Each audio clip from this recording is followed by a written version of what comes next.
पप्पू पड़ोसी से बोला, मेरी बीवी इतना मजाक करती कि क्या बताऊं। पड़ोसी पप्पू से बोला, क्या मजाक करती है। पप्पू बोला, कल मैं घर गया, उसकी आंखों पर हाथ रखा और वो मजाक में बोली दूध वाला। सुनकर पड़ोसी हुआ बेहोश।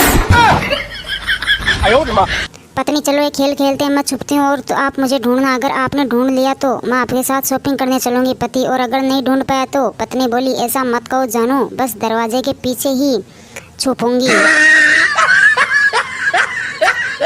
पति बोला, साहब मेरी पत्नी गुम हो गई है। पोस्ट मास्टर अबे अंधे है क्या, ये पोस्ट ऑफिस है, पुलिस स्टेशन नहीं। पति ने पोस्ट मास्टर से कहा, माफ करना भाई, क्या करूं, खुशी के मारे कुछ समझ ही नहीं आ रहा कि मैं किधर जाऊं। आदमी की बीवी लापता हो गई। उस आदमी ने अखबार में बीवी की गुमशुदगी छपवाया। मेरी बीवी पिछले 5 दिनों से लापता है। जो कोई भी उसकी खोज खबर क्या मेरे पास लाएगा या उसे खोजने की कोशिश करेगा, वह अपनी जान से हाथ धो बैठेगा।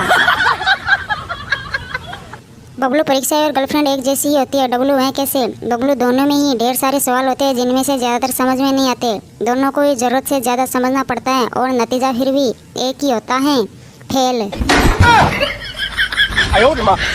रामू, जल्दी से शादी कर लेते हैं। चिक्की, पहले अपने हालात तो ठीक हो जाए। रामू, तुम फिक्र क्यों करती हो मऊना, शादी करने से हमारे हालात में कोई खास असर नहीं पड़ेगा। तुम अपनी नौकरी जारी रखना, मैं अपनी नौकरी की तलाश जारी रखूँगा। संता ने अपनी गर्लफ्रेंड से कहा, मैं तुम्हें सच में बहुत पसंद करता हूँ। गर्लफ्रेंड ने संता से कहा, मेरी चप्पल की साइज पता है ना। संता ने गर्लफ्रेंड से कहा, लो कर लो बात। दोस्ती हुई नहीं कि फरमाइश शुरू। सुनकर गर्लफ्रेंड हुई शॉक्ड। प्रेमिका, डार्लिंग तुम मेरे लिए क्या क्या कर सकते हो। प्रेमी, तुम जो कहोगे वह कर सकता हूँ। प्रेमिका, क्या तुम उस पहाड़ी की दूसरी ओर जा सकते हो।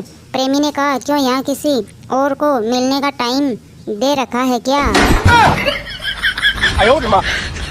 सास, दामाजी कब वापस जा रहे हो। दामाद, क्यों सास, बहुत दिन हो गए। दामाद, आपकी बेटी तो 6-6 महीने यहाँ रहती है। सास, वो तो वहाँ ब्याही गई है। दामाद बोला, और मैं क्या यहाँ अपहरण करके लाया गया हूँ।